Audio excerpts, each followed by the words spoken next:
복음이 고플 때 복음 한 끼. 믿음으로 구원받는다는 말은 맞지만 믿어야 구원받는다라고 하면 자칫 구원의 주체가 인간에게 있다는 오해가 생길 수 있습니다. 성화나 변화라는 단어도 마찬가지예요. 그리스도인이 되었을 때 하나님이 나의 삶을 변화시켰다고 하면 구원이 자칫 부분적 또는 점진적으로 이루어지는 것이라고 오해할 수 있습니다. 이 말은 역사와 묵시를 구별하여 이해하지 못하는 데서 발생합니다. 여러분 드린 그 역사와 묵시에 대한 프린트를 한번 보시기 바랍니다. 우리가 지금 역사와 묵시 속에서 동시에 살고 있습니다. 역사는 일반인도 사는 곳이고 성도도 사는 곳입니다. 성도는 역사 속에서도 살고 묵시 속에서도 삽니다. 그런데 이 역사는 진행형이죠. 그래서 내일 어떤 역사가 일어날지 몰라요. 히스토리, 지금 뭔가 진행이 되고 있는데 아무도 몰라요. 그러나 묵시는 이미 완료가 돼 있어요. 역사의 주인공은 인간인데 묵시의 주인공은 하나님이세요. 역사 속에서 하나님은 명령으로 뜻을 전하세요. 그래서 우리는 자칫 이 하나님의 계명, 즉 율법을 지켜야 하나님을 기쁘시게 할 수 있다는 오해를 가질 수가 있어요. 그런데 묵시 속에 들어가면 이것이 전부 언약으로 바뀌어 있어요. 내가 그렇게 살게 해주겠다. 내가 그렇게 되게 해주겠다. 그래서 우리는 이 계시 속에 있는 하나님의 언약을 봐야 돼요.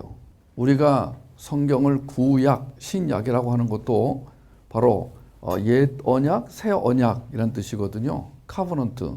근데 우리는 지금 이 명령을 가지고 뭐뭐 해라 또는 뭐뭐 하면 이란 단서를 달아요. 그래서 이걸 하려고 애를 쓰게 돼요. 근데 묵시 속에 들어가 봤더니 이게 완료가 돼 있어요. 하나님이 이미 우리를 그런 자로 만들어 놓으신 거예요. 그러니까 여기서는 끌려가는 형태가 돼요. 율법에 끌려가고 도덕에 끌려가고 윤리에 끌려가는 거예요. 싸우는 형국이 되죠. 또는 자라가는 형태가 돼요. 아, 저 사람은 어제보다 오늘 자랐어. 2달 전보다 지금 신앙이 성장했어. 변화되었어. 그래서 이 변화라는 말을 여기서 이제 쓰는 거예요. 이 변화라는 말이 이제 지금 여기서 쓰는 이유가 뭐냐면 우리는 그 과정만 보고 있으니까 결과를 보지 못하니까 아, 변화되고 있구나. 이 변화가 굉장히 중요한 단어로 인식이 되는 거예요. 그래서 구원이나 성화를 이 변화로 설명하려고 하는 거예요. 그런데 묵시 속에 들어와 봤더니 이것이 완성이 되고 완료가 되어 있더라 이거예요. 우리는 지금 묵시 속에 들어가서 자기를 봐야 돼요. 이 세상을 봐야 돼요. 하나님의 섭리하심을 봐야 돼요. 근데 묵시 속에 들어가는 방법은 자, 이제 성경에 들어있는 그 계시를 올바로 해석함으로써 묵시 속에 들어간단 말이에요. 이 계시란 말이 묵시란 말이에요. 사실은 계시와 묵시가 같은 뜻이에요. 근데 약간 좀 다르게 지금 사용되고 있는데 하나님의 완료된 계시를 묵시라고 합니다. 그러니까 요한계시록 또는 요한묵시록이란 말을 같이 쓰고 있는 것을 보게 되는데요. 그래서 우리가 이제 성경을 통해서 묵시 속에 들어가 봤더니 하나님이 모든 것을 다 완성해 놓으셨더라. 그런데 그럼 우리가 지금 묵시 속에 사는 게 아니라 살기는 역사 속에 산단 말이에요. 그러니까 역사 속으로 나오면은 이 묵시가 자, 변화되는 것, 자라가는 것, 끌려가는 것 또는 싸우는 형태가 된단 말이에요. 그 왜 그러냐? 이것은 이미 완성이 돼 있지만 성경 전체를 보니까 이 완성이란 개념이 이미와 아직, 신약적인 용어로 하면 already but not yet 이라고 하는 신학적인 개념으로 하나님은 이미 모든 것을 완성해 놓으셨어요.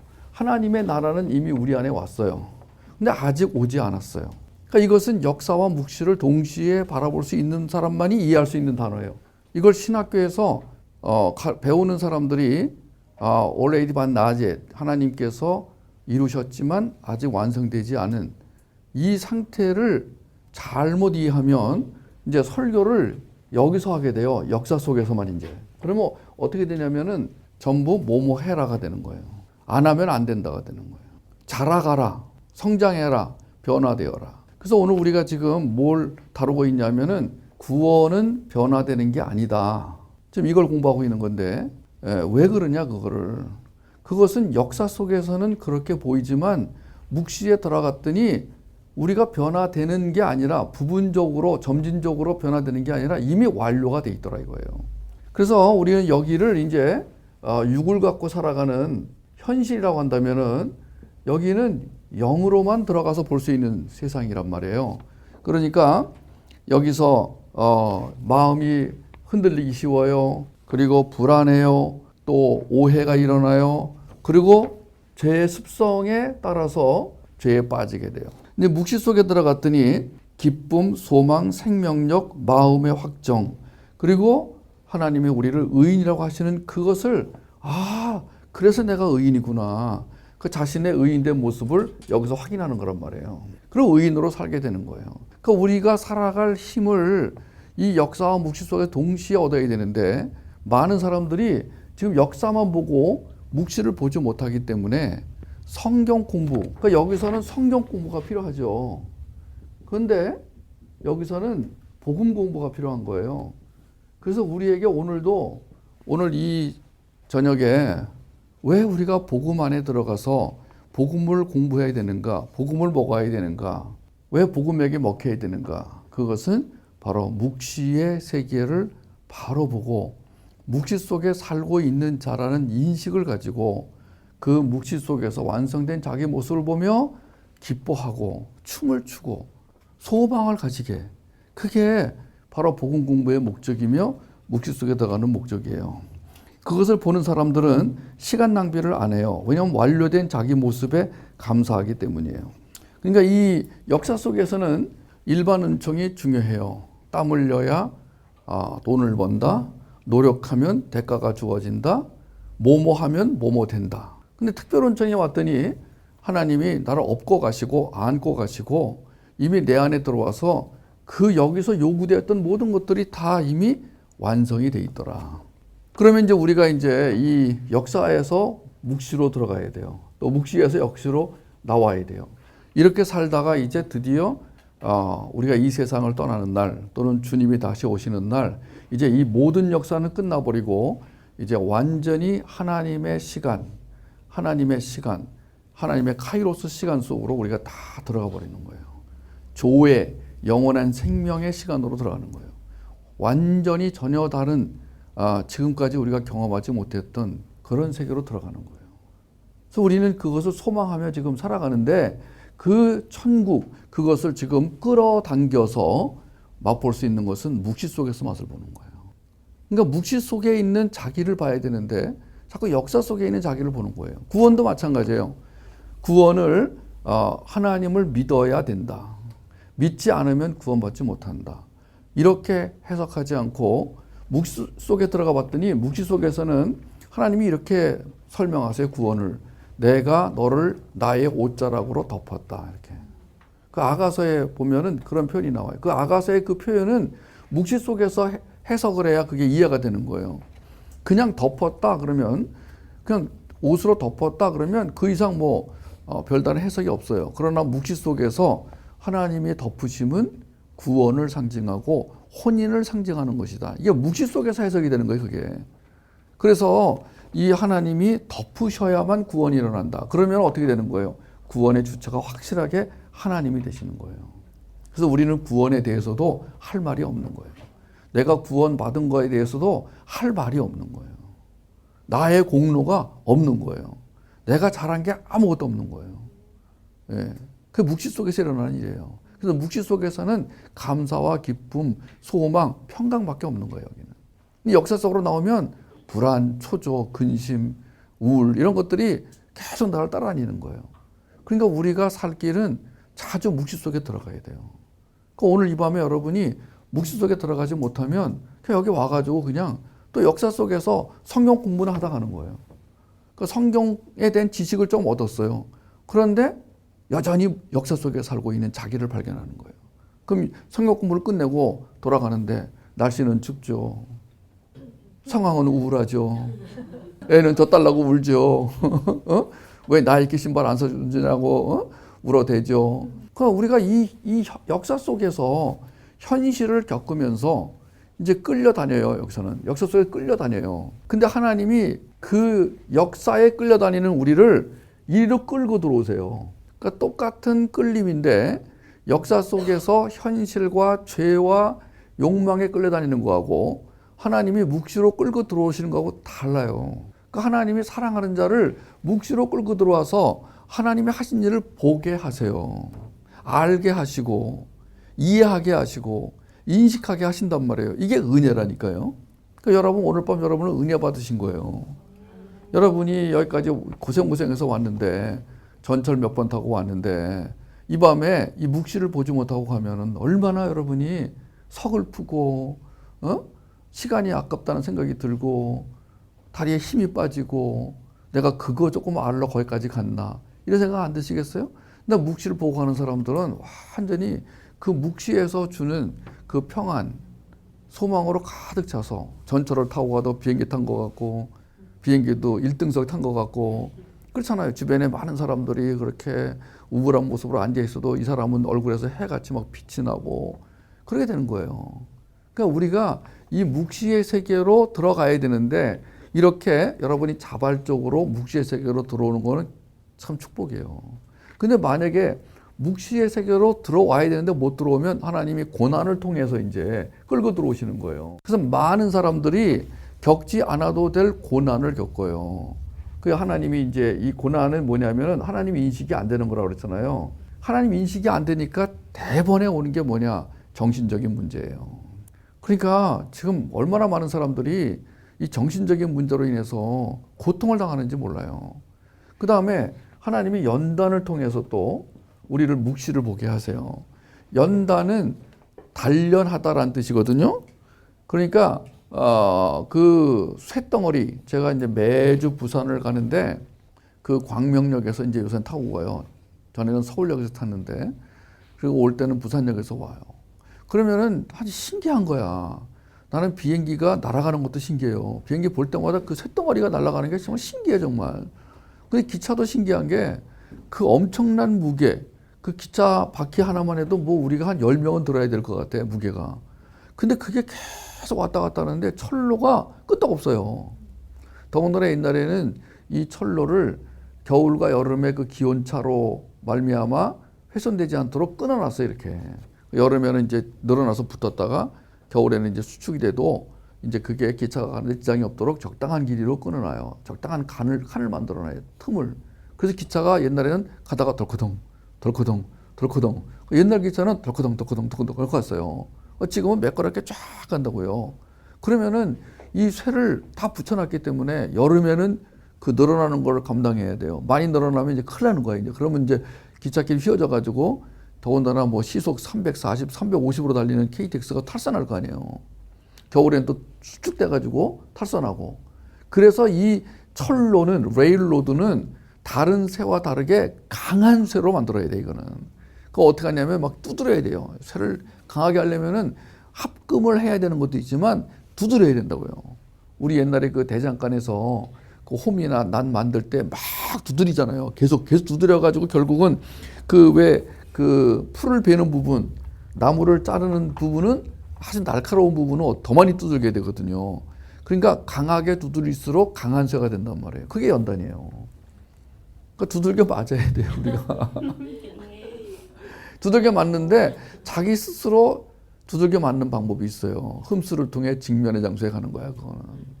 그 흠수를 통해서 직면을 하는 사람들은 자기 스스로 자기 아픈 거를 꺼내서 자기를 아프게 하는 거예요. 그걸 왜 꺼내요? 어떤 사람은 흠수를 딱 보더니만 아, 이건 틀렸다. 에? 저렇게 자기 상처를 꺼내는 건 안 좋다. 가만히 있으면 다 잊혀질 텐데 왜 일부러 꺼내가지고 고생을 하냐, 사서 고생을 하냐. 그러는데 아니요. 그건 우리가 우리 스스로 그 문제를 꺼내어 연단을 받겠습니다. 하나님, 내가 이 문제로 인해 생길 수 있는 그 후유증을 내가 직면을 통해 미리 방지하겠습니다. 그런 거거든요. 그래서 하나님께서 우리에게 곱게 가도록 그러니까 곱게 가도록 하는 게 뭐냐? 복음을 통해서 이 길로 가면 산다. 하나님이 항상 내비게이션처럼 이리로 가면 산다. 또박또박또박. 제 차에 있는 내비게이션은 얼마나 친절한지 지금 앞에 길이 세 갈래가 있는데 첫 번째로 가지 말고 두 번째로 가셔야 됩니다. 세 번째도 아닙니다. 이렇게 나와요. 점점점 업그레이드를 시킬 때마다 과거에는 그냥 왼쪽입니다, 오른쪽입니다 했던 이 내비게이션 안에 있는 그 왕비가 내비 안에 있는 왕비가 그렇게 말하더니 요즘에는요 업그레이드 할 때마다 길 안내를 정확하게 해주는 거야. 앞에 세 갈래 길이 있습니다. 혼동하지 마세요. 하나님이 그렇게 해주시는 거예요. 얘들아, 지금 앞에 삼거리가 나오는데 네가 보기에는 왼쪽이 아마 가고 싶을 거야. 근데 거리 가면 안 된다. 오른쪽으로 가야 된다. 이런 식으로. 근데 우리는 그것을 복음을 통해서, 이 복음을 통해서 복음 안에서 하나님의 음성을 듣고 그 음성을 따라 가게 되는 거예요. 그래서 이 묵시 속에서 하나님이 살아계심, 역사하심, 완료해 놓으신 거를 보는 사람들은 두려워하지 않는 거예요, 이제는. 그러니까 자기의 모습을 봤는데 뭐가 두려워요? 그렇잖아요? 예. 역사를 다 봤어요, 우리는요. 그러니까 일희일비하지 않는다니까요. 뭐 점을 칠 필요도 없어요. 관상을 볼 필요도 없고. 그러니까 묵시 속에 살아가는 사람들은 안정감이 있어요. 스테빌리티. 웬만한 거에 흔들리지 않아요. 뭐 어떤 일이 벌어져도 주님이 해놓으신 것, 주님이 완료해 놓으신 것을 바라보게 되니까 흔들림이 없는 거예요. 그래서 우리에게 그 믿음이 우리를 끌고 가는 거예요. 믿음이 끌고 간다는 말이 그래서 나온 거란 말이에요. 그래서 우리가 하나님이 덮으심을 구원이라고 했고, 그 덮으심은 이스라엘 문화 속에서, 역사 속에서 혼인으로 나타났기 때문에, 즉 구원은 혼인하는 것이다. 예수님과 혼인하는 것이다. 그러면 혼인한 자에게는 한 몸을 이룰 수 있는 권한이 주어진다. 신랑과 한 몸이 될 수 있는 권한, 자격이 주어진다. 그래서 연합하여 살 수 있게 된다. 그러니까 복음을 먹음으로 이해가 되고 인식이 되고 연합이 됩니다. 그것은 예수를 먹고 예수에게 먹힌다는 것이죠. 우리가 신부가 되면 이제 한 몸이 되는 자격을 가진 게 신부라고 그랬어요. 신부가 되면은 그 신부의 영성을 가지게 되는데, 신부는 역사 속에서의 신부와 묵시 속에서의 신부가 달라요. 역사 속에서는 신부가 되어가는 과정으로 나타나요. 묵시 속에서는 그 아름다운 신부로 이제 우뚝 선 모습으로 나타나요. 아가서를 보면은 1장부터 2장, 3장, 4장 가면서 계속해서 이 신부가 실수도 하고 실패도 하고 흔들리기도 하고, 그러나 8장에 가면은 이제 그 신부는 완성된 신부로서 우뚝 서게 되는 거란 말이에요. 그럼 우리는 8장을 이미 볼 수 있는 거예요, 지금. 이게 우리가 지금 좋은 게 뭐냐면은 구약 시대에는 저 앞에 뭐가 있는지 몰라. 그냥 구름 기둥이 가면 따라가. 불 기둥이 움직이면 따라갔어. 뭐가 있는지 모르고. 그런데 우리는 지금 성경 66권을 통하여 역사 전체를, 하나님의 역사와 이 세상 역사를 다 볼 수 있게 된 거예요. 성경 66권이 놀라운 하나님의 말씀이고 계시거든요.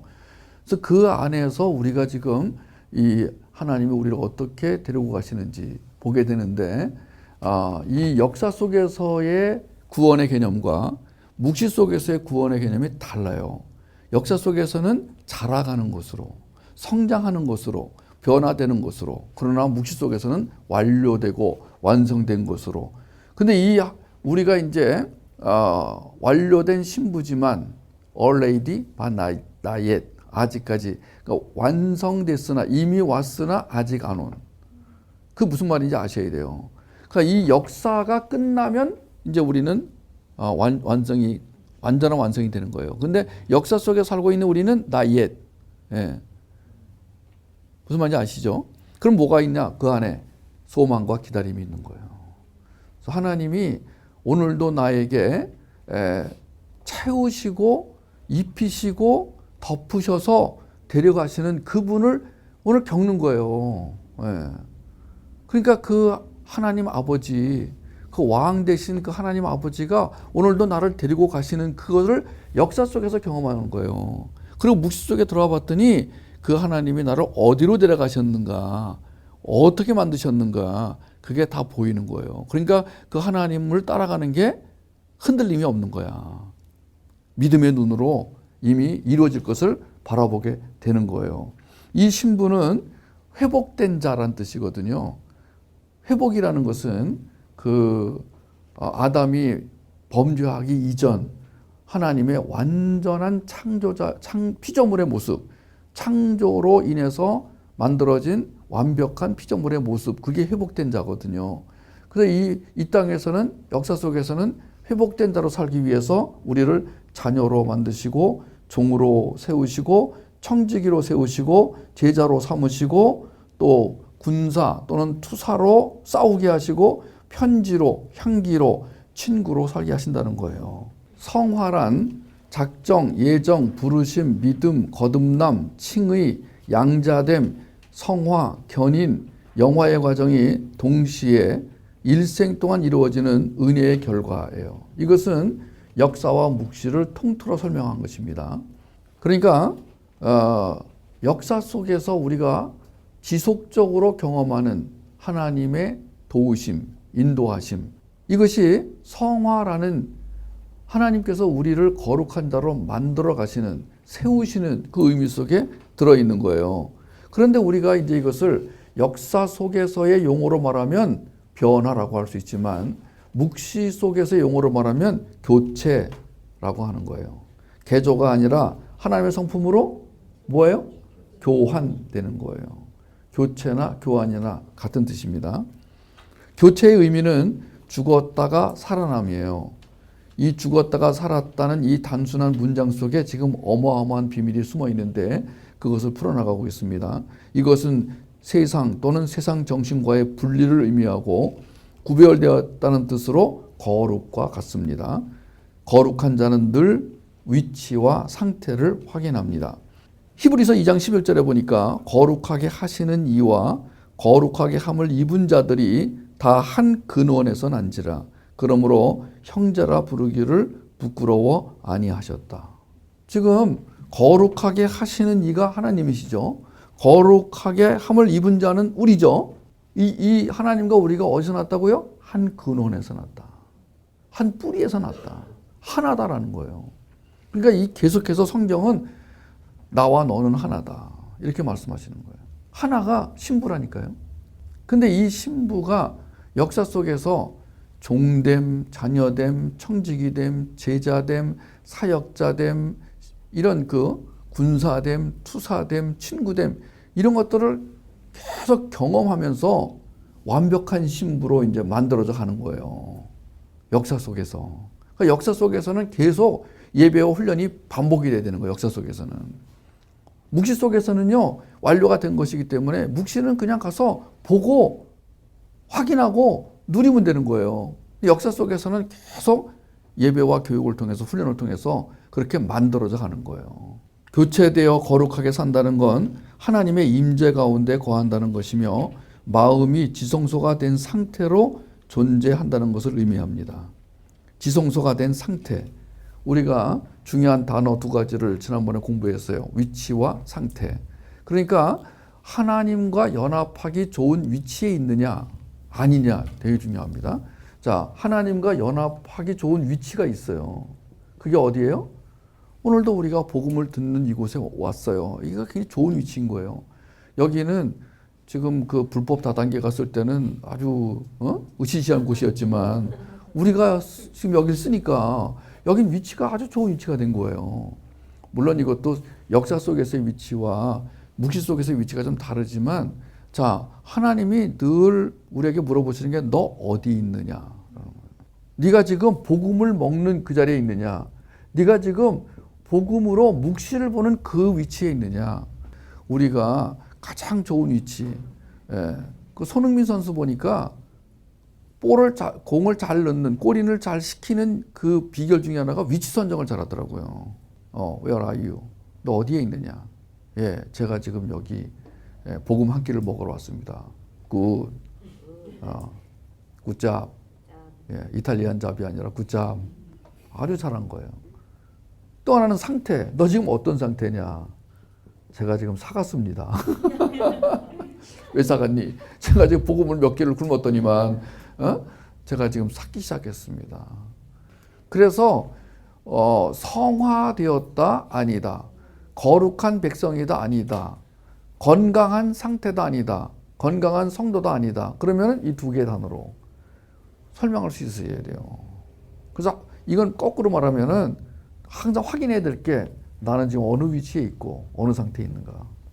그러니까 저도 좀 이렇게 누가 저를 따뜻한 곳으로 불러가지고 맛있는 거 사주면서 복음을 쫙 들려주는데 이 복음이 막 귀에 들어오는 거야. 그 복음을 먹으니까 갑자기 내가 막 존귀한 자가 되는 거야. 이게. 우리가 이제 어디 가서 존귀한 자가 되냐면 묵시 속에 들어가서 존귀한 자가 돼요. 왜냐하면 역사 속에서는 얻어맞는 자가 돼요. 예? 여기서는요 세상에게 얻어맞아요. 얻어맞는 것이 아니에요. 뜯어먹혀요. 여기서는 예수쟁이들을 다 뜯어먹으려고 그래요. 만약에 내가 회사에 들어가는데 나 예수쟁이야. 그럼 그때부터 뜯어먹기 시작하는 거예요. 그리고 알 수 없는 핍박이 와요. 다 똑같이 일을 잘했는데 예수쟁이가 그거밖에 못해? 그리고 그 예수님의 뜻대로 사는 것에 의해서 화가 나는 거야, 이 사람들이. 그럼 우리는 맞아 죽는 거예요. 아벨이 가인에게 맞아 죽었듯이 여기서 맞아 죽는 거예요. 그래서 여기서는 존귀한 자라고 할 수가 없어. 맨날 얻어맞고 뺏기고 침뱉음 당하고 그러니까. 근데 묵시 속에 들어왔더니 고귀한 자가 된 거예요. 진짜 그 아름다운 신부로 우뚝 서 있는 거예요. 그럼 우리가 어디서 힘을 얻냐면 이 묵시 속에서 힘을 얻는 거거든요. 근데 사람들은 묵시 그러면 무섭게 생각을 해요. 불이 쏟아지고 뭐 지구가 멸망하고 환란 7년 대환란이 뭐 시작이 되어 가지고 뭐 이렇게 생각을 합니다. 아니에요.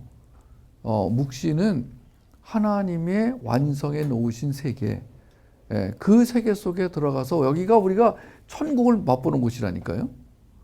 그래서 이 묵시 속에서 힘을 얻고 또 역사를 살아가는 거예요. 그래서 역사와 묵시를 동시에 살아가는 크리스찬들에게 이 개념을 설명을 잘해줘야 돼요. 그럼 우리는 묵시 속에 자주 들어가야 되거든요. 그래야 거기서 자기 정체성이 확인이 되는 것이고 소망이 비로소 소망이 믿음으로 여기서 바뀌는 게 묵시란 말이에요. 그럼 그걸 가지고 나와서 역사를 살아내는 거란 말이에요. 그럼 왜 그럼 하나님이 여기서 역사 속에서 얻어맞게 하시고 싸우라고 그러시고 뭐 하라고 그러시느냐. 상을 주시기 위해서, 칭찬하기 위해서.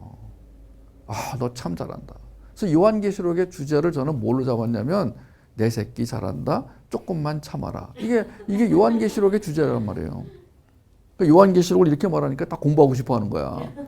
근데 뭐 무시무시한 환란이 다가오고 있습니다. 동포 여러분, 우리 그 환란의 세계를 들어가 봅시다. 그러면 안 들어가려고 그러는데 요한계시록에 보니까 정말 여러분 너무 잘한다. 니들 너무 잘 산다. 조금만 그렇게 살아다오. 더 살아다오. 내가 이제 곧 갈 거다. 이거거든요.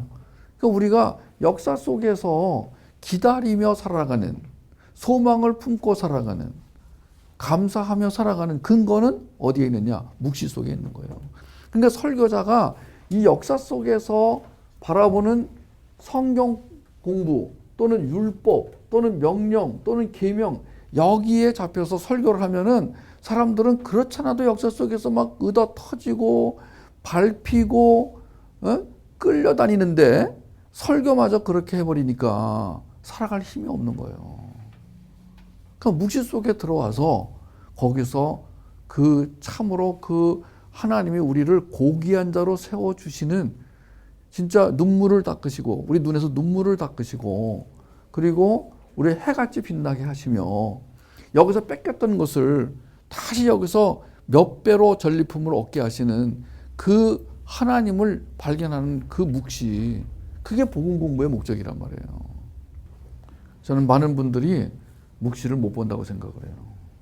묵시의 세계를 이해를 못하는 거예요. 그러니까 현실 속에서 역사 속에서 복이나 받으라고 그러는 거예요. 이번 새벽 기도에 소원을 풉시다 이러는 거예요. 입시생을 위해서 기도합시다. 그 얘기는 뭐냐? 입시생 수고했다. 그게 아니라 기도해서 좋은 대학에 가게 합시다가 은근히 있는 거예요. 그러니까 다 모여드는 거예요. 주님은 절대로 좋은 대학에 보낼 리가 없습니다. 그럼 누가 기도하러 오겠어요? 예. 주님은 오히려 우리를 좋은 대학에 안 가게 하시고 다른 사람을 좋은 대학에 가라고 하십니다. 우리는 안 좋은 대학에 가가지고 고생하며 삽시다. 이러면 누가 그 시험 기간에, 수험 기간에 기도하러 오겠냐고요. 뭔가 바라는 게 있잖아, 지금. 그 바라는 게 다 어디서 열매를 따려고 하느냐면 현실 속에서, 역사 속에서 바라는 것들이란 말이에요, 그게 육의 열매들이라니까요. 그러니까 묵시 속에 들어가서 영의 열매를 바라보고 영의 열매를 딸 생각을 안 하는 거야. 그러니까 우리가 묵시 속에서 그 열매를, 전리품을 가지고 나와서 역사 속에서 얻어맞고 끌려다니고 손해보고 이런 그 무시당하는, 멸시당하는 이 삶을 살아내는 거예요. 여기서 지금 주님이 그렇게 사셨던 것처럼. 그러면서 우리는 묵시 속에서 또 그분을, 나와 함께 하시는 그분을 경험하는 거예요. 그러면서 그분이 잘한다, 잘한다, 잘한다. 조금만 더 잘해라. 내가 이제 갈 거야. 네가 그렇게 살면은 너는 네 속에서 나타나는 나의 성품을 발견하게 될 거야. 네가 그 싸움을 싸우는 것은 너에게 유익한 거야. 난 네가 유익하기 때문에 그 싸움을 싸우라 하는 것이다. 네가 이 땅에서 다 이해를 못하더라도 너는 그 싸움을 통해서 바로 하늘나라의 거룩한 성도로 세워져 가는 거야. 그런데 그 싸움은 네 싸움이 아니야. 내 싸움이야. 이 말을 듣는 거예요, 지금. 나중에는 여기서 듣던 주님의 말씀이, 음성이 역사 속에서 들리는 거예요. 그럼 된 거라니까요. 묵시 속에서 들리던 음성이 역사 속에서 들리면 된 거라니까요, 그러면. 우리 자식이 거기까지 가도록 지금 우리 자식이 묵시 속에 들어갈 수가 없어. 못 들어가. 왜 못 들어가느냐? 아니, 부모가 못 들어가는데 애가 어떻게 들어가냐고요. 부모가 묵시라는 말 들어본 일도 없어, 지금까지. 묵사 발은 들어봤어도 묵시는 들어본 일이 없어. 그럼 묵시란 말을 가끔씩 들었는데 무시무시한 말이야. 묵시 그러니까 무슨 고난, 환란 뭐 이런 얘기만 들리고 뭐 7년 대환란 뭐 이런 얘기만 있는 거야. 그다 잠깐 좀 좋은 말이 나왔는데 휴거 이런 말. 근데 들어봤더니 신상원이는 휴거를 안 믿는데 그거는 그 세대주의자가 말하는 휴거가 아니에요.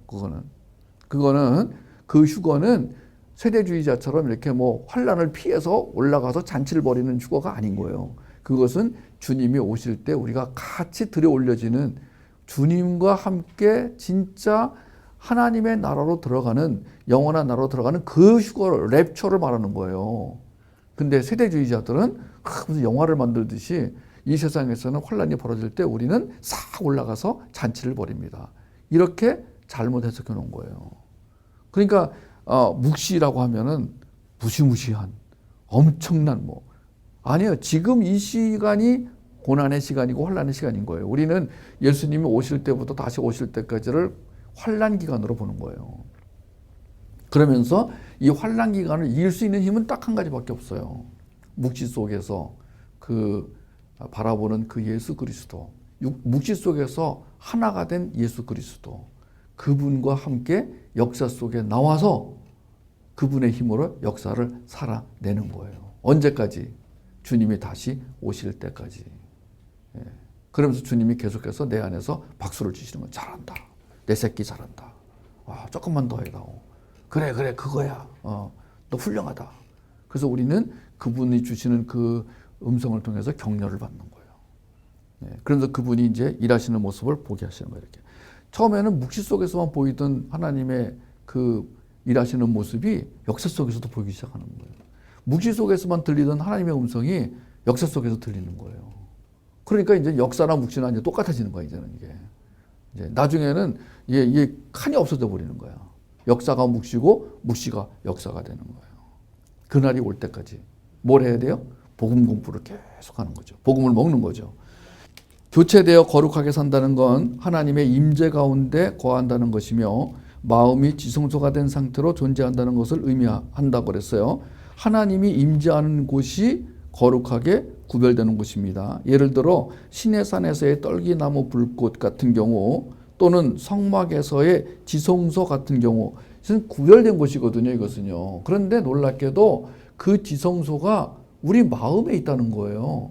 그러므로 우리는 걸어다니는 지성소이며 유동적인 하나님의 나라가 되는 거예요. 하나님의 나라는 여기 있다 저기 있다라고 못해요.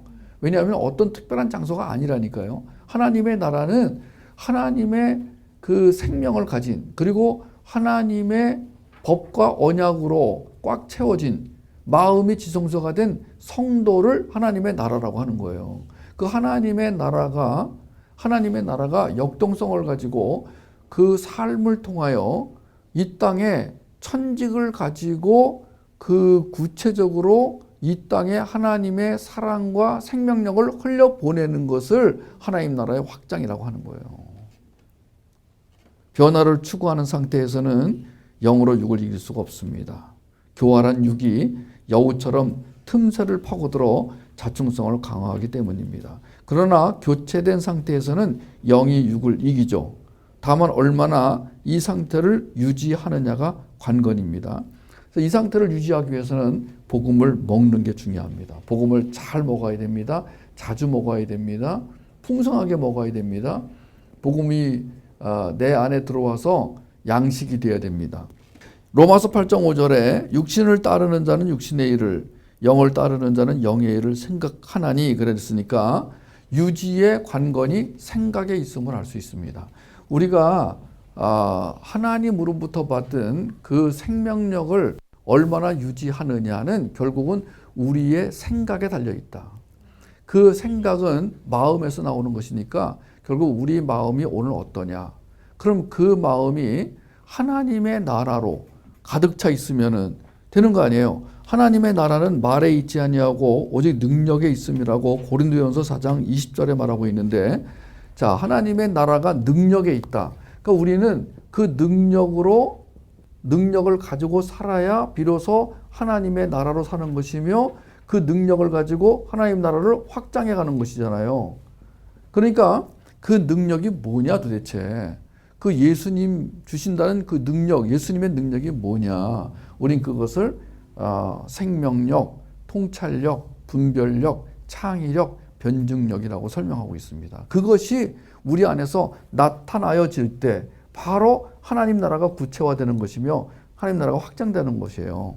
그런데 그 하나님의 능력이 전달되는 수단으로 우리가 뭐를 정했냐면, 어떤 걸 발견했냐면 천직. 예. 그러니까 하나님이 주시는 직업, 하나님이 주시는 하나님의 그 일, 하나님의 직업을 통해서, 그 보케이션을 통해서 하나님 나라를 구체적으로 확장해 가는 것. 그런데 그런 삶의 상태를 얼마나 유지하느냐, 이것이 우리가 이 땅에서 얼마나 성화된 삶을 사느냐 아니냐를 결정하는 것이다. 그러니까 교체라는 의미에서 볼 때 이게 교체가 한 번 일어나고 말면 얼마나 좋겠습니까? 우리가 예수를 구주로 믿는 순간 이제 우리와 주님이 완전히 교체가 일어나서 이제 그걸로 끝. 그럼 얼마나 좋겠습니까? 그런데 하나님의 생명으로 교체된 자가 다시 육의 교활한 유혹에 넘어가서 하나님의 생명을 가진 자답게 살지 못하는 이유 중에 하나가 뭐냐면 바로 묵시를 바라보지 못하는 데 그 원인이 있다. 그러니까 묵시 속에 들어가서 그 완료된 하나님의 나라를 보지 못하니까 이 사람 안에 지금 마음이 확정되지 않는 상태가 되는 거예요. 그러니까 마음이 불안한 거예요. 마음이 확정이 안 되니까 마음이 흔들리는 거예요. 불안한 거예요. 그때 이제 세속 정신이라는 바람이 불어오면은 그 흔들리는 마음이 그 세속 정신을 따라가는 거예요. 그래서 거기를 따라가면 이제 가는 곳이 뻔한 거예요. 그게 하나님의 나라가 아닌 다른 형태가 되어버리는 거예요.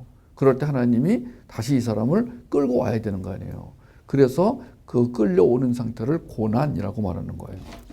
교체된 자는 자녀됨의 영성에서 종됨의 영성, 청지기됨의 영성, 제자됨의 영성, 신부됨의 영성을 얻어 생명을 흘려보내는 양육자로 살게 됩니다.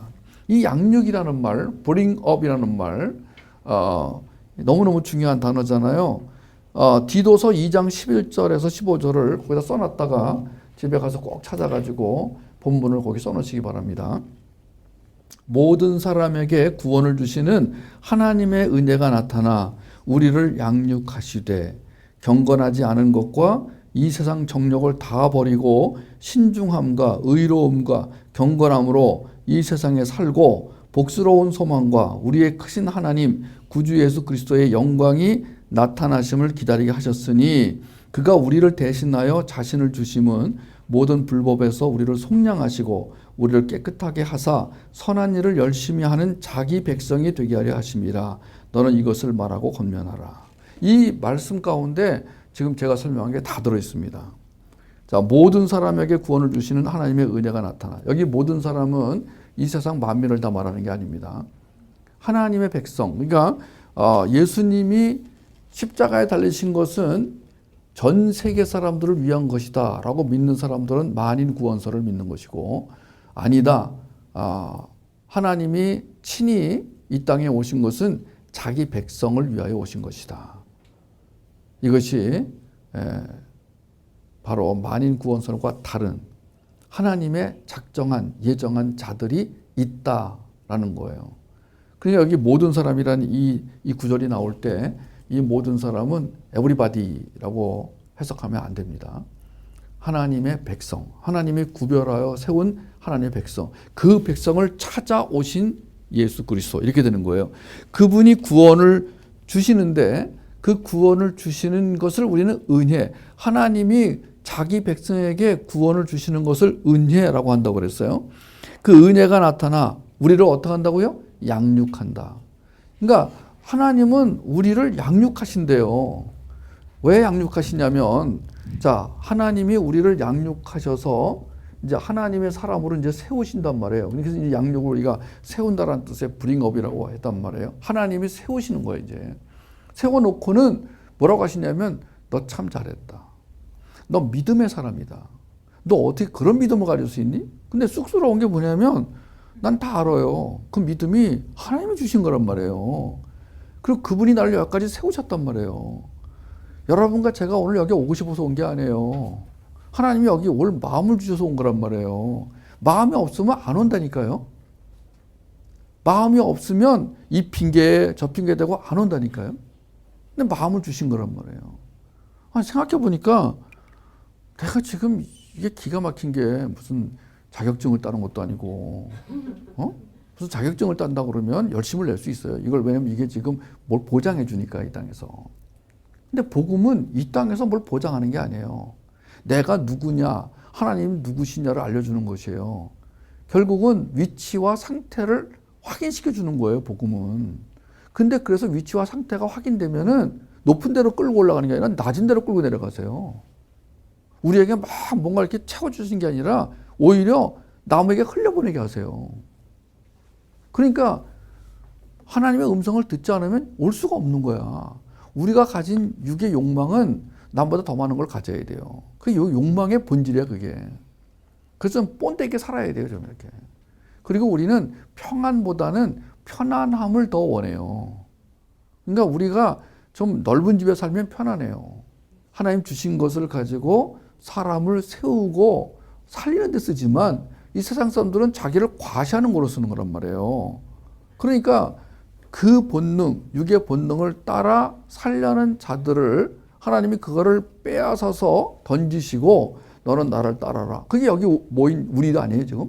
이 밤에 모이신 여러분 아니세요? 이 무리들, 그죠? 특정한 무리들. 예. 그러니까 하나님이 우리에게 하나님의 길로 데려가실 때 마음을 주시는데 그 마음에 순종하는 자와 순종하지 않는 자의 차이는 뭐냐? 순종하는 자는 그 마음에 순종하는 자는 그 마음이 하나님에게 향하도록 훈련이 되어 있는 사람이에요, 지금 이게. 그 음성을 듣는 훈련이 되어 있는 사람이에요. 근데 훈련이 안 된 사람들은 일단 음성이 안 들리고 들릴지라도 그 훈련되지 않은 상태에서 발휘되는 육의 욕망이 하나님의 음성을 가로막거나 왜곡시키거나 아니면은 갈등하게 만든다는 거예요. 그래서 결국은 하나님의 음성을 듣지 못하잖아요. 그럼 양육이 안 되는 거예요. 양육이라는 것은 양육의 목표는 절대 의존이잖아요. 그러니까 하나님이 우리를 양육시키는 목표는 절대 의존하게 해서 이제 다른 것을 따라가면 죽으니까 하나님이 우리를 하나님에게만 절대 의존하게 하시는 이유는 뭐냐면은 하나님만이 절대 진리이시고 하나님만이 절대 사랑이기 때문에 다른 것에 가면 얘는 죽어. 그래서 못 가게 하는 거란 말이에요. 그런데 우리는 그 하나님을 절대 의존하지 않고 다른 것을 의존하려고 해. 그럼 하나님은 어떻게 하냐? 끌고 들어오세요. 우린 그것을 하나님의 뚫고 들어오심, 하나님의 간섭하심, 하나님의 섭리하심, 하나님의 경륜하심이라고 말을 하는 거란 말이에요. 그러니까 하나님이 우리를 양육하신다. 그러면 양육해서 뭐 하시려고 하시느냐? 그러면 하나님은 나를 절대 의존자로 만들어서 살리시려고 하는 거란 말이에요. 나를 살아있는 자로. 그래서 나를 살리게 하려고 양육하시는데 우리 그걸 모르는 거예요. 하나님을 오해하고 하나님을 무시하고 하나님을 거부하는 거예요. 그러니까 오늘 이 양육자로서 살아가고 양육을 하는 자로 살아간다. 이게 얼마나 중요한 것인지 다시 확인이 됩니다.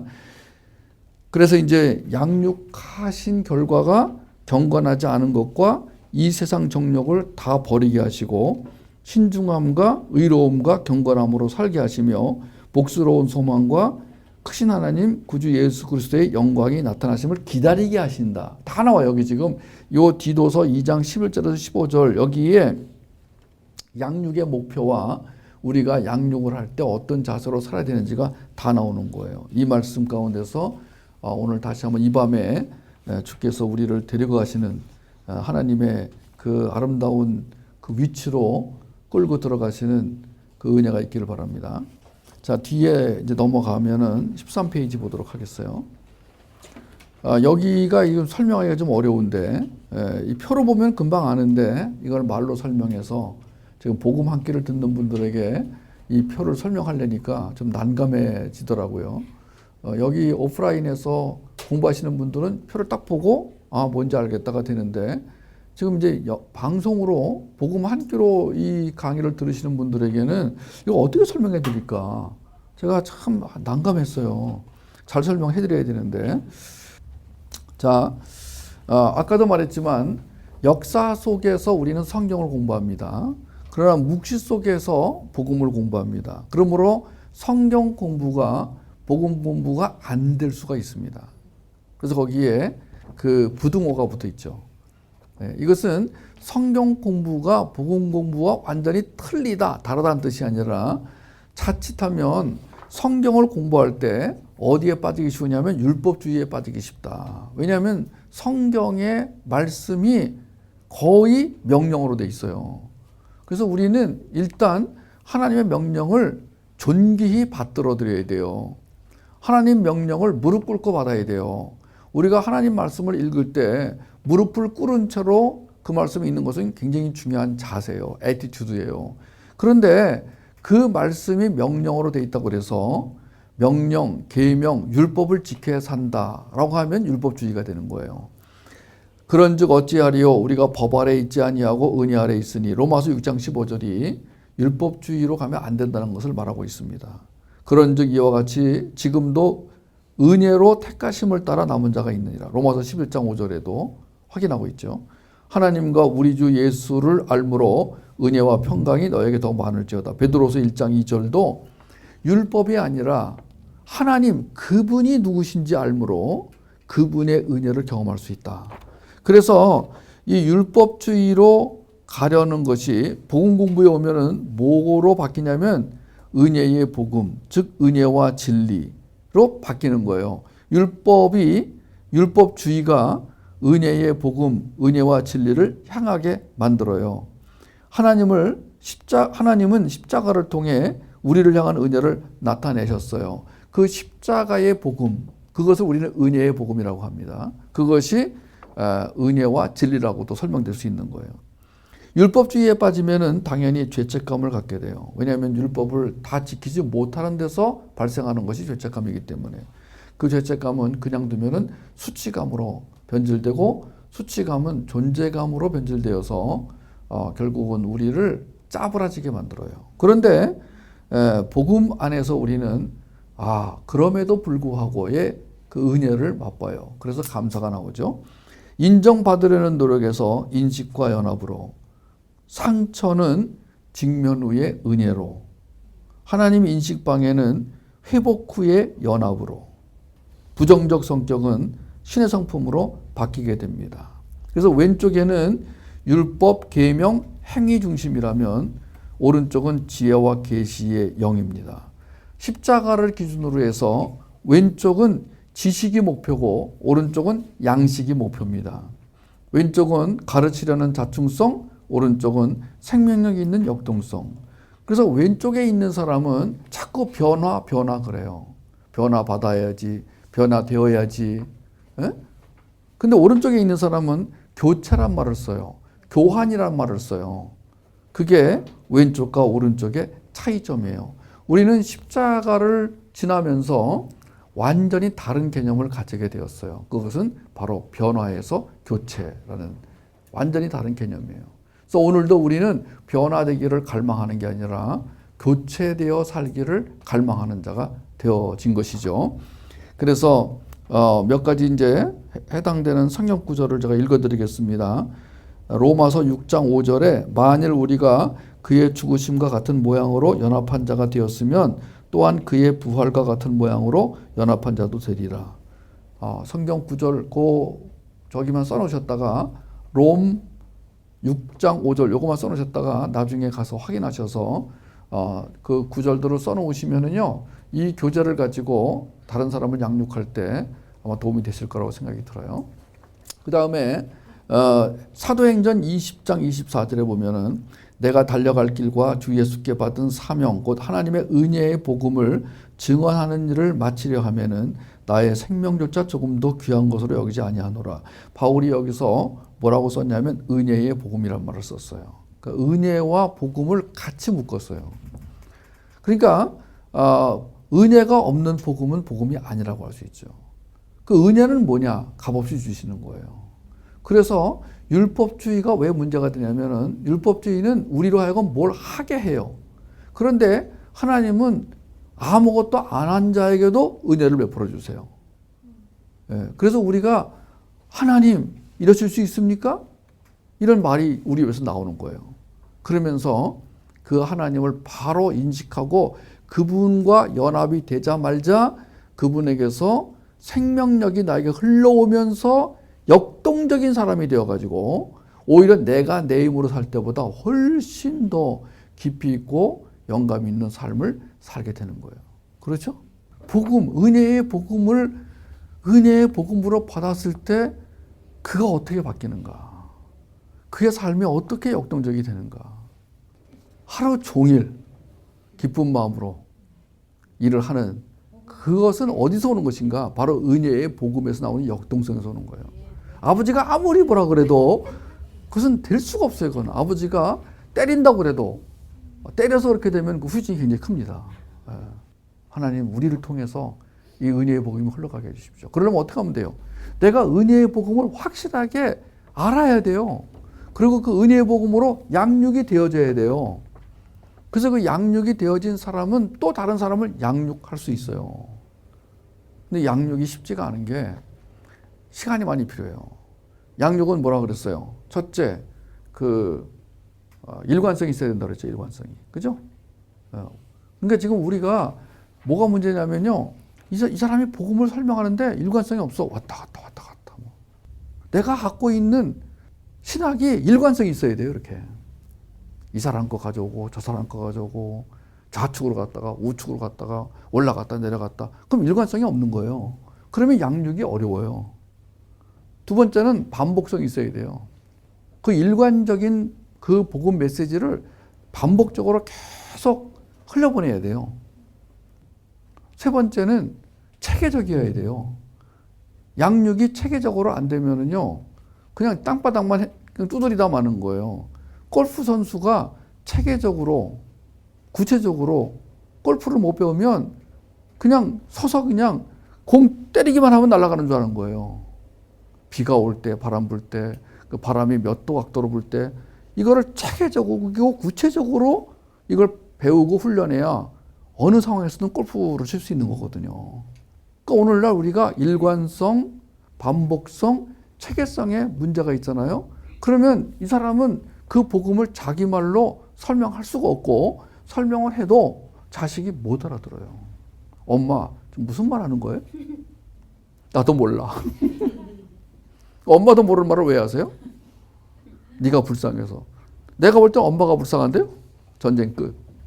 복음은요, 제대로만 전달하면 내 능력이 아니라 하나님의 능력이 복음으로 그 사람을 뭐예요? 바꿔놓으세요. 그러니까 교차가 돼야 돼요. 조금 변화되잖아요? 위험한 게 뭐냐? 어느 날 쭉 무너져 버려, 이게. 마치 우리가 성냥개비로 뭐 이렇게 쌓아 올리는데 툭 치면은 확 무너지듯이 그렇게 돼버려요. 근데 하나님의 강권하심으로 교체가 일어나잖아요. 그러면 확 바꾸시는 거예요. 옆에 있는 파란 부분에 보세요. 구원 이후 어떤 단어, 어떤 개념을 사용하느냐가 중요하다.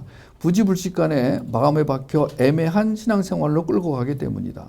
우리가 구원받아 크리스찬이 되었을 때 하나님이 우리 삶을 변화시켰다고 하면 마치 우리가 단순히 개조가 필요한 존재였다는 잘못된 인상을 준다.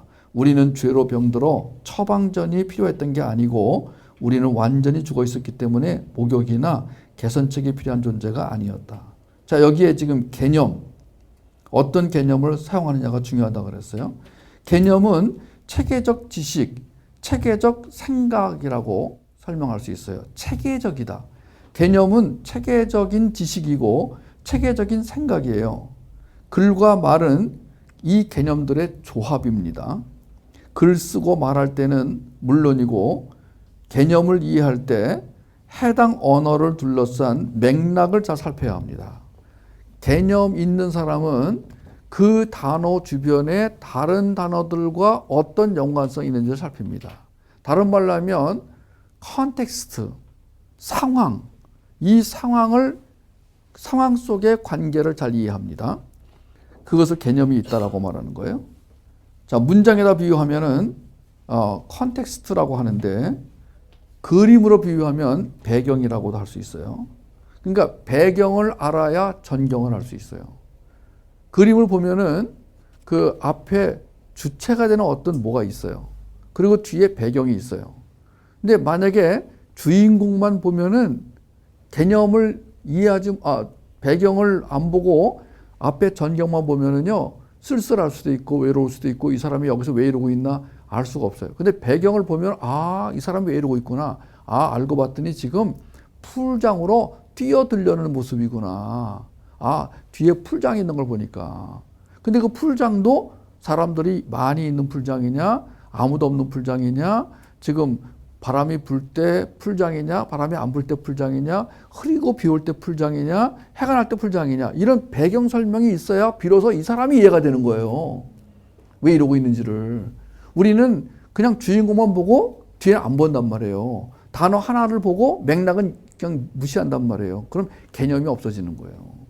우리가 지금 성경을 해석해 나갈 때, 풀어나갈 때 구속사와 언약으로 풀어나간다. 맥락으로 풀어나간다. 이건 굉장히 중요한 개념이라고 그랬어요. 그래서 거기 밑에 보면은 단어에서 개념으로, 개념에서 삶으로, 삶에서 운명으로. 우리가 한 단어에 치중하지 마시고 성경을 읽어 나갈 때 어떤 단어 하나, 어떤 한 문장 하나로 모든 걸 결정하지 마세요. 그 다음에 인식의 차이가 경험의 차이를 가져옵니다. 경험의 차이가 생명력의 차이를 가져오고 생명력의 차이가 존재감의 차이를 가져옵니다. 이것이 패턴의 싸움이 되죠. 그러니까 우리가 하나님을 바로 인식하려면은, 자, 오늘 공부한 것은 역사와 묵시를 동시에 들여다봐야 하나님이 바로 인식된다 그랬어요. 근데 만약에 이 사람이 묵시를 못 보면은 하나님을 바로 인식할 수가 없어요. 그러니까 하나님이 바로 인식이 되어야 되는데 그 인식의 차이가 뭘 만드느냐? 경험의 차이를 만드는 거예요. 결국 이 사람이 어떤 삶을 살아갈 때 인식된 만큼 살게 돼 있거든요. 그러니까 여기 와서 복음을 들었어요. 그럼 복음을 통해서 하나님이 어떻게 인식이 되느냐가 중요한 거예요. 그러면 설교자가 역사 속에서 하나님만 계속 말해 지금. 그럼 어떻게 말한다고요? 사랑하세요. 봉사하세요. 헌신하세요. 자꾸 이렇게 말하는 거예요.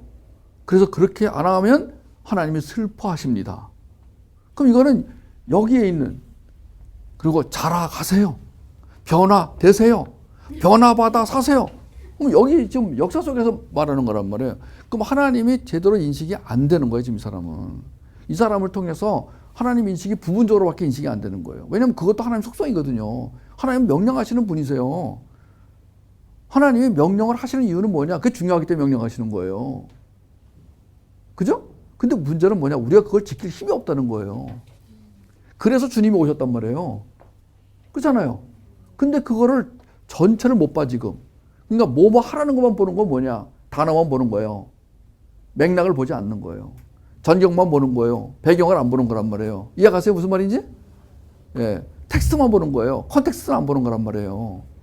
그러니까 개념이 없는 거야, 지금 이 사람이. 그러니까 우리가 지금 복음 공부를 할 때 제가 맨날 하는 말이 뭐예요? 개념이 중요합니다. 그러는 거예요. 근데 이 개념이 없는 사람은 어디 가서 누가 무슨 얘기하면 똑같은 얘기로 들리는 거예요. 다른데도.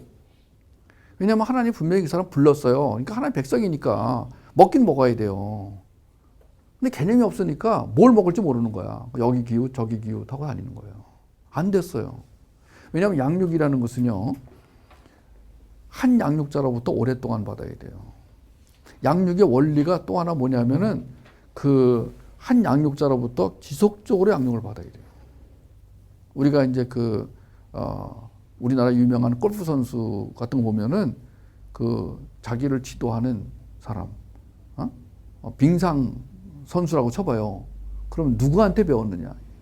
바둑 누구한테 배웠느냐? 복음도 누구한테 배웠느냐? 중요한 거거든요.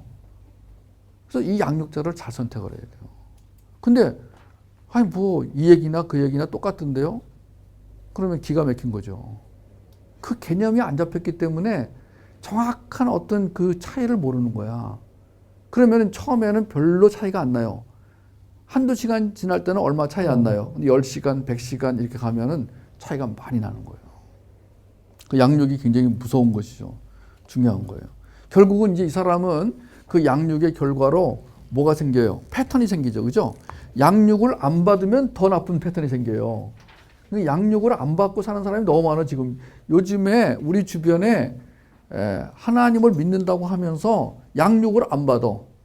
양육을 싫어해. 양육을 부담스러워해요. 그러니까 지금 이 사람은 양육에 의해서 나쁜 패턴이 사라지고 좋은 패턴을 가져야 돼요. 그런 패턴이 나를 끌고 가요. 그 패턴이 다른 말로 하면 성격, 성품이라고 할 수 있단 말이에요. 그런데 이 패턴을 못 바꿔요.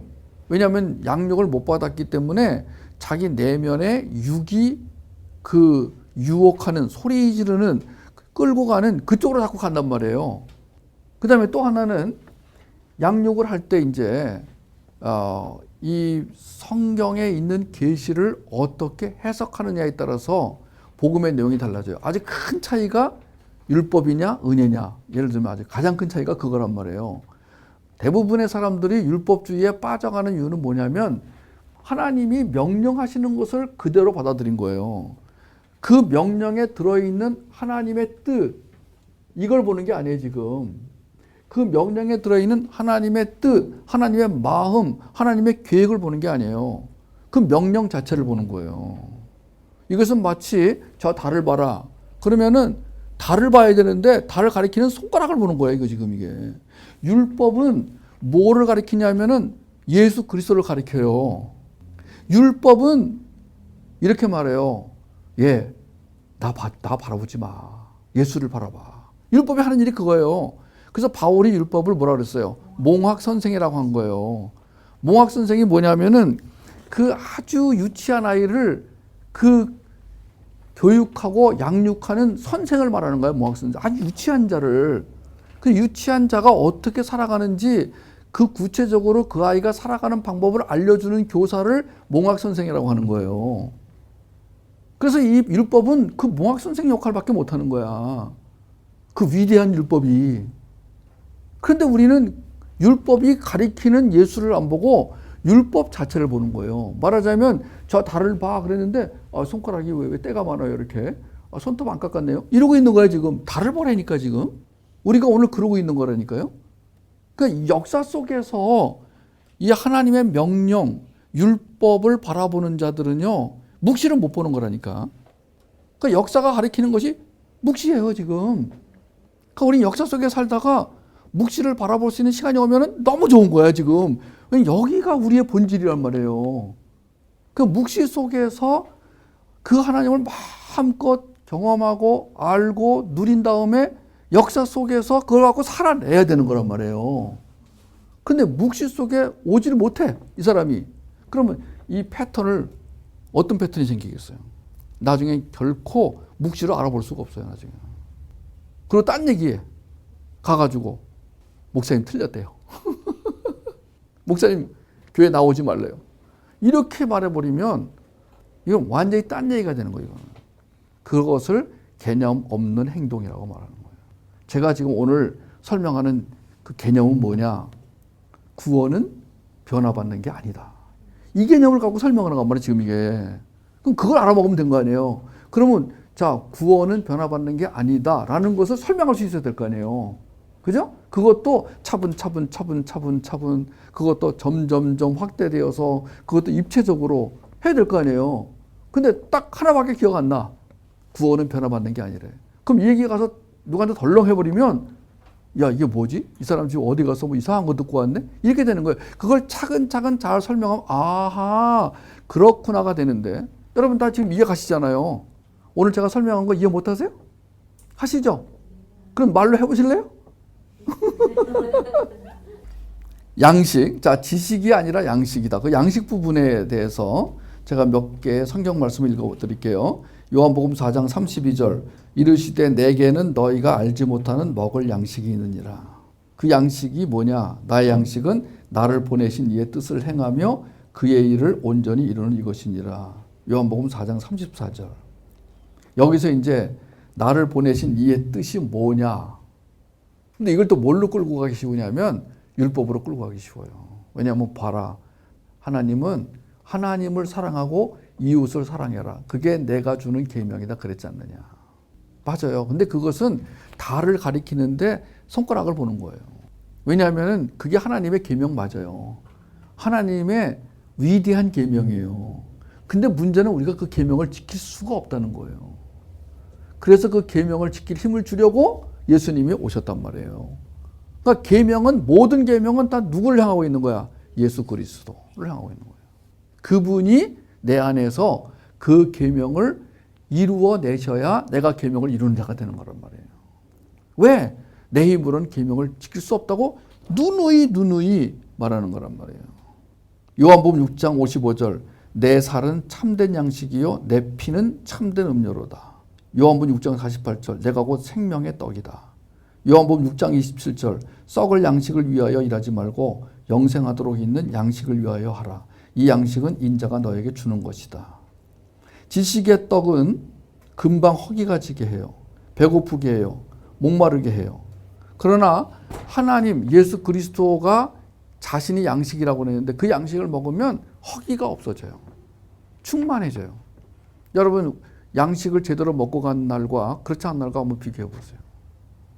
그럼 양식을 그냥 날 것으로 던지는 거하고 요리를 잘해서 주는 거하고 다르죠. 저는 여러분에게 어떻게 하면 요리를 잘할까 해서 이거를 디자인해 가지고 칼라로 이렇게 만들어 가지고 보기 좋게 해서 이걸 드렸어요. 그러면 양식을 먹는데 일종의 요리를 해드리는 거하고 똑같은 거예요.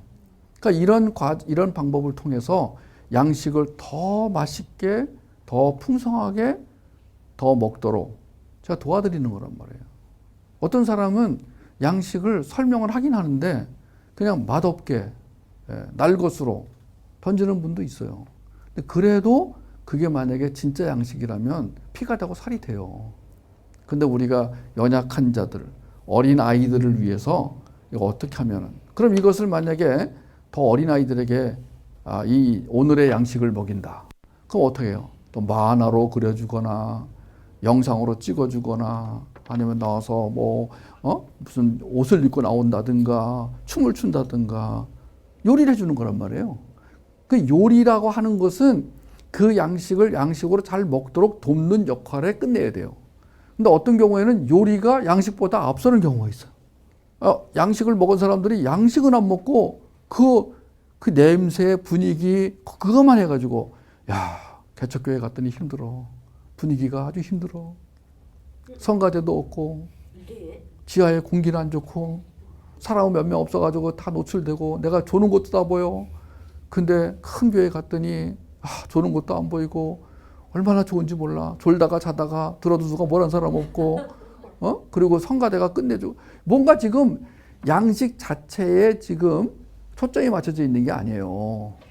그 양식을 먹여주는 분위기, 메뉴판, 뭐 거기에 셰프의 무슨 뭐 동작 이런 걸 갖고 이해하는 거란 말이에요. 지금 우리가 본질에서 떠난 얘기들을 많이 하고 있는 거예요. 지금 잘 들으세요. 본질을 잘 기억하세요. 그건 뭐냐? 이 복음을 통해서 묵시 속에 들어가서 예수 그리스도를 먹어야 되고 그 묵시 속에 나와 있는 나의 모습을 발견하셔야 돼요. 거기서 주님을 먹어야 내가 발견이 되는 거예요. 그 내가 발견됐더니 아하 내가 이런 존재였구나. 뭐라고요? 교체되어야 사는 존재. 그래서 이제 그리스도의 은혜로 너희를 부르신 이를 이같이 속히 떠나 다른 복음을 따르는 것을 내가 이상하게 여기노라. 갈라디아 1장 6절에. 자 이제 다른 복음이란 말이 또 나옵니다. 다른 복음. 이제 복음을 통해서 묵시 속에 들어와야 되는데 문제는 복음이 자 같은 복음이 있고 다른 복음이 있고 틀린 복음이 있다고 그랬어요. 틀린 복음은 요 앞에 큰 교회 틀린 복음입니다. 이 앞에 있는 하나님의 교회 안상홍 틀린 복음이에요. 교회가 아무리 멋있고 뭐 훌륭해도 틀린 복음이니까 얼씬거리지 말아야 됩니다. 거기 잘못 들어갔다간 틀린 복음에 의해서 완전히 망가져 버려요. 근데 다른 복음이라는 게 있어요. 같은 복음이 있고 그러니까 우리가 이제 사도 바울이 말한 복음과 따라가면 같은 복음이에요. 사도 바울과 같은 복음을 갖는 거예요. 그러니까 사도 바울이 말한 복음을 우리는 열심히 연구해야 돼요. 사도 바울이 말한 복음은 뭐냐? 그래서 바울 신학도 있어요. 바울이 말한 복음, 바울이 그 서신서를 통해서 이제 복음을 쭉 설명해 놨단 말이에요. 우리는 그 복음을 잘 연구하여 바울과 같은 복음을 갖기를 원해요. 여러분도 그러십니까? 근데 여기에다 뭔가를 섞어요. 그럼 다른 복음이 돼요. 그럼 그 다른 복음이 허용치냐 아니냐? 그러니까 다른 복음인데 허용 범위가 있어요. 그럼 같이 가는 거예요. 예. 이분이 나와 아주 똑같은 복음 같았으면 좋겠지만 그러지 않더라도 허용 범위에 있다면 같이 가는 거예요. 그 대신에 뭐냐? 그 허용 범위에 있는 복음을 가지고 예수가 계시는 묵시 속에 들어가기만 하면 되는 거예요. 그죠? 예. 예수가 계시는 묵시 속에 들어가면 다른 복음이라도 괜찮은 거예요. 그래 안 그래요? 그러니까 우리가 그 허용 범위 내에서 살아가되 할 수 있으면 같은 공동체는 같은 신앙 공동체는 같은 복음을 갖기를 바라는 거예요. 왜냐하면은 그래야 그 일관성이 유지가 되기 때문에 그런 거예요. 같은 복음, 다른 복음, 틀린 복음. 근데 오늘 이 바울이 그랬어요. 그리스도의 은혜로 너희를 부르신 이를 이같이 속히 떠나 다른 복음을 따르는 것을 내가 이상하게 여기노라. 그렇죠? 여기서 말한 다른 복음은 두 가지예요. 율법주의와 영지주의. 그 당시에 사도 바울 시대에 가장 바울을 괴롭혔던 게 율법주의였어요. 특히 바리새인들이 율법을 지키지 않으면 구원이 없다라고 외쳤기 때문에 바울이 괴로웠어요. 그럼 예수님이 오신 게 무슨 그 효과가 있나, 효력이 있나? 예수님 왜 오셨나? 그래서 자꾸 율법을 지켜야 된다고 하는 이 사람들을 다른 복음을 가졌다고 이렇게 말하는 거예요. 또 하나는 영지주의예요. 그 외에도 뭐 역사 속에서 다른 복음이 많이 나왔어요. 오늘 이 시대에도 다른 복음이 너무나 많어. 그래서 우리가 지금 같은 복음을 가진 사람들이 같은 공동체를 이루어 자녀를 공동으로 양육하는 것이 얼마나 귀한 것인가 이것이. 같은 복음을 가져야 같은 사고가 나오고 같은 세계관이 나오고 같은 행동이 나오고 같은 결정을 하게 되고 그래서 이 공동체는 일사불란하게 하나님이 주시는 그 역사와 묵시 속에서 동일한 것을 바라보며 동일한 은혜 가운데서 동일한 목표를 향하여 갈 수 있는 거란 말이에요. 이 복음이 이미 너희에게 이름에 너희가 듣고 참으로 하나님의 은혜를 깨달은 날부터 너희 중에서와 같이 또한 온 천하에서도 열매를 맺어 자라는도다. 할렐루야. 저는 여러분들과 여러분 자녀 안에서 이 복음이 열매를 맺어. 열매를 맺어. 그 열매가 자라는 게 아니라 흘러가는. 우리는 자라는 것보다 흘러가는. 그 열매가 우리를 통해서 흘러갈 때 우리는 축복의 통로로 살 수 있게 되며 하나님 나라가 확장되는 거예요. 골로새서 1장 6절.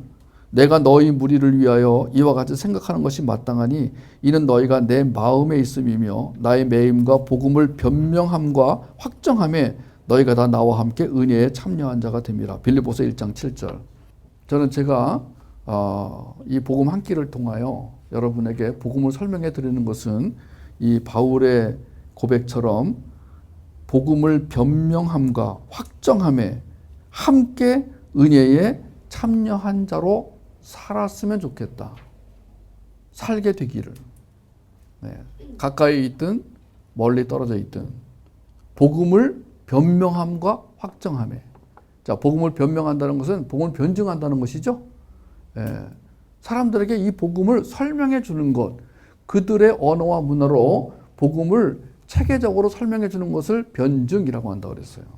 상황화를 통해서 복음화가 이루어지는 과정을 변증이라고 한다고 그랬어요. 그리고 확정. 이제 우리는 이 같은 복음으로 이제 확정이 되는 거예요. 확정이 됐다는 것은 흔들리지 않는다는 거예요. 갈팡질팡하지 않는다는 거예요. 아까 말한 일관성이 있고 체계적으로 이 복음을 가진 자로 살게 되는 거예요. 이제는 쭉 복음을 가지고 그냥 쭉 나가는 거예요.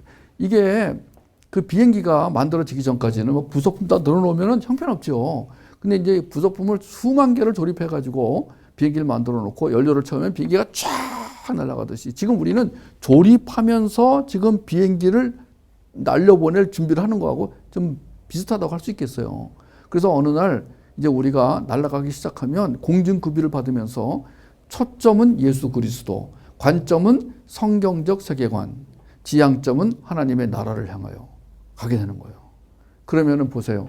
우리 공동체가 그런 사람들로 여기 꽉 모여서 그렇게 살아가게 되고 그런 초점, 관점, 지향점으로 자녀를 양육했는데 그 자녀가 다 건강하게 되었다. 이게 얼마나 우리에게 큰 기쁨을 가져올지 생각해 보십시오. 우리 자녀가 복음 안에서 잘 사는 것을 보는 그 부모의 마음처럼 기쁜 게 없어요. 내 자식이 복음을 깨닫고 이제 알기 시작하고 그 복음이 뭔지를 알기 시작하는 걸 보는 것만큼 기쁜 게 어디 있냐고요. 그리고 복음으로 사는 거야 이제. 복음으로 산다는 건 뭐냐? 나를 죽이고 나를 내려놓고 나의 생각, 나의 습관, 나의 관점을 다 내려놓고 주님이 가라고 하는 곳으로 가는 거예요. 근데 지금은 끌려가는 거야. 지금은 끌려가는 게 보여. 근데 나중에 이제 날아가는 거야 이제. 끌려가다가 주님 알았어요 한 순간 날아가는 거야 이제는. 근데 주님이 끌고 가세요. 왜? 주님이 그 목표 지점까지 우리를 끌고 가는데 빨리 안 끌려가면 이제 고난이 오는 거야 이제는. 질질질질. 그래서 제가 저기 그 LA에 소중한 교회에 김기동 목사님 그분 교회 가서 3일 동안 이제 부흥회를 인도했잖아요. 그분이 깜짝 놀랐어요. 아니 선교사님 이런 부흥회 딴 데서 하세요? 아니에요. 목사님께서 처음이에요. 아니 왜 딴 교회에서 안 해요? 딴 교회에서 안 부르니까요. 왜 안 부르세요? 몰라요? 나라도 소문내야 되겠어. 김기동 목사님이 좀 이렇게 이분이 해군사관학교 응원단장 출신이에요. 이분이 액션이 있는 분이야. 그런데 이분이 책을 줬는데 고구마 전도왕이라는 책을 줬는데 딱 표정이 있는데 몇 페이지 안 가서 그게 나오더라고요. 김기동 목사가 옛날에 이분이 노는 걸 좋아해가지고 그냥 놀러 다녔대요. 그날도 이제 가족 데리고 스키장을 간 거야. 근데 부인이 여보 주일날인데 교회 가야죠. 뭐 교회 나중에 갈 거야. 가다가 진짜 말 그대로 차가 뒤집혀지면서 완전히 차가 폐차 직전까지 찌그러진 거예요. 근데 본인은 거기서 기어 나오는데 뭐 타박상 몇 개 입고 마른 거예요. 그때 이분이 거기서 깨달은 거야. 빨리 교회 안 가면 맞아 죽겠구나. 그 책에 나와요. 여러분 모든 사람을 그렇게 끌고 가지 않으세요. 모든 사람을 뭐 차를 뒤집어 놔가지고 끌고 가지 않으시는데 김기동 목사의 간증을 보면은 아, 하나님이 이렇게 끌고 가시는구나. 그러면 여러분 그렇게 끌고 가실래요? 끌려가실래요? 네? 지금 가는데 갑자기 막 버스 타고 가는데 버스가 뒤집히더니 막 그냥 딴 사람은 다 괜찮은데 나만 그냥 막 두개골이 깨져가지고 아니 그런 있다니까. 나는 김기동 목사님을 보고 이분 훌륭한 분이시다 내가 그냥 멀리서 얘기만 들을 때는 몰랐어요. 그분하고 나는 이렇게 엇갈렸어. 인생이 그런 사람 있죠. 엇갈리는 사람 있잖아요. 영화도 그런 영화가 있어. 원데이라고 우리가 영화를 봤는데 복음 한 끼를 들으시는 분들은 원데이 영화를 한번 보시기 바랍니다. 얼마나 그 엇갈리는 인생을 너무 재밌게 만들었어요. 원데이란 영화가. 두 남녀가 엇갈리는데 기가 막히게 엇갈리는 거야. 좀 잘 만들었어요, 영화를. 근데 우리가 지금 김기동 목사님하고 엇갈렸어요. 늘 같은 공간에 있었는데 엇갈렸어요. 그분은 우리 정성석 장로님으로부터 내 얘기를 들었어요. 나는 정성석 장로님으로부터 그분 얘기를 들었어요. 근데 만나지는 못했어요. 왜냐면 그분은 볼티모어 베델교회 사역자로 있는 동안에 저 사우스 웨스턴인가? 그 침례교회로 비행기를 타고 늘 공부를 하러 갔어요. 나는 그분이 없을 때 가서 사역을 했어요. 근데 얘기만 들었어요. 그러다가 어느 날 만났어. 아, 당신이 그분이군요. 드디어 만났군요. 그런데 만나는데 그분이 아니 이런 부흥회를 딴 교회에서도 하셨어요? 그래서 아니요. 왜 안 하셨어요? 불러야 하죠. 이렇게 좋은 부흥회를 안 하세요? 이 방송을 듣는 분들 참고하시기 바랍니다. 제가 LA 서중환교회 김기동 담임 목사님 교회에서 3일 동안 회복 사역을 가지고 부흥회를 인도했는데 그 목사님이 주신 고구마 전도왕이라는 책에 내가 스스로 안 갔더니 하나님이 끌고 가시더라가 너무너무 정확하고 자세히 쓰여져 있어요. 참고하시기 바라요. 그래서 오늘 그 역사 속에서 묵시 속으로 끌려가는 것이 아니라 끌려 들어가는 것이 아니라 자발적으로 들어가셔서 좋으신 하나님을 만나시고 오늘 이 시간에도 변화가 아니라 교체됨을 경험하는 개조가 아니라 완전히 교환되고 완전히 바뀌는 나의 것이 다 주님의 것으로 100% 교환되는 놀라운 역사를 은혜를 경험하시기 바랍니다.